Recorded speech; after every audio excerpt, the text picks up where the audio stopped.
Consider another well-known reciprocal relationship, which you know very well. Consider a successful marriage between two people. Shotguns can bring about marriages, but they are not likely to create successful marriages.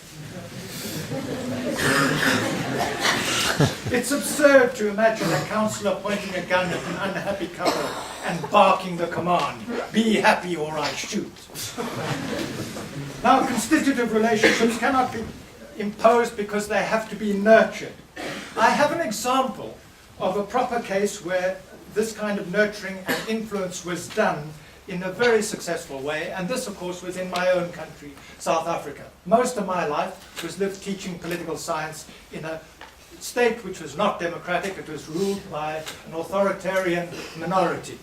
And the international community reacted by condemning it, opposing it politically, instituting a whole range of sanctions, supporting the anti-apartheid movement, and finally bringing the whole show to an end and forcing the parties to a negotiation in which the parties between them constructed a new South Africa which is properly democratic.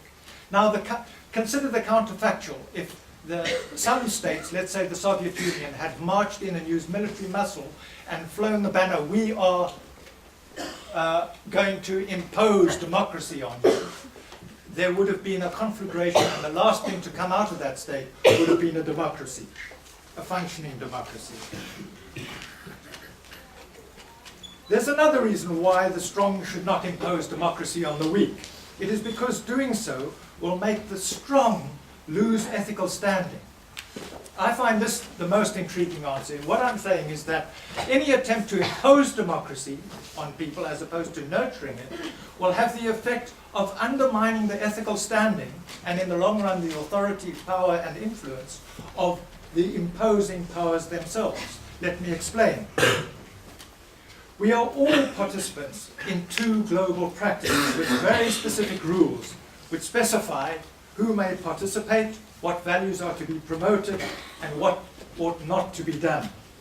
In other words, we are all both as individuals in civil society and as citizens within the society of sovereign states constituted as actors of a certain kind. In other words, we're not just here in the world, kind of stark, isolated individuals. And they're not just in the world stark, isolated states.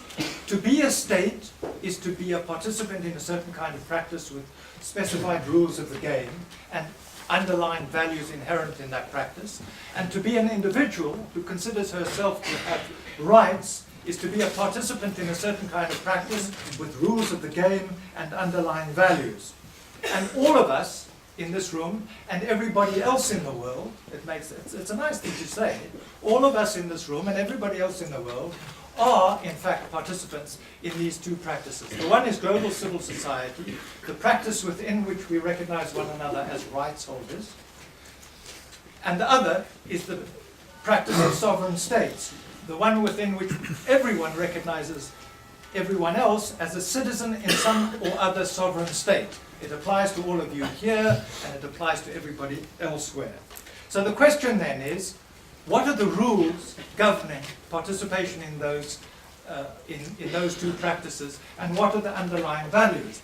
Now my thought is, and I've argued this elsewhere, and you can read what I've said, my thought is that in both cases, the underlying values are freedom and diversity. In civil society, we have the freedom to be rights holders, which allows us to lead our lives as we wish, subject to the constraints of recognizing other people's rights. And as citizens in sovereign states, our states have the freedom to conduct their affairs in an autonomous way, subject to the rule that other states should respect their autonomy and we respect their autonomy. Now, what happens then if states try and impose democracy on other states? They are interfering in the domestic affairs of those other states, and as interveners, they will then be criticized and they will lose standing, ethical standing. And we've seen that happen in the most recent cases in the Middle East. In those cases, we have seen international condemnation of these powers being condemned as imperial powers, intervening where they shouldn't intervene, and as such they lost stature. And we've seen the new administration in the United States, and of course the British government, backtracking as fast as they can to try and make it clear that they're not there for the long run, they're not invaders, they're not imperialists, and goodbye, we'll be out of here soon. So by those interventions, those states lost standing. Well, where does that leave us then?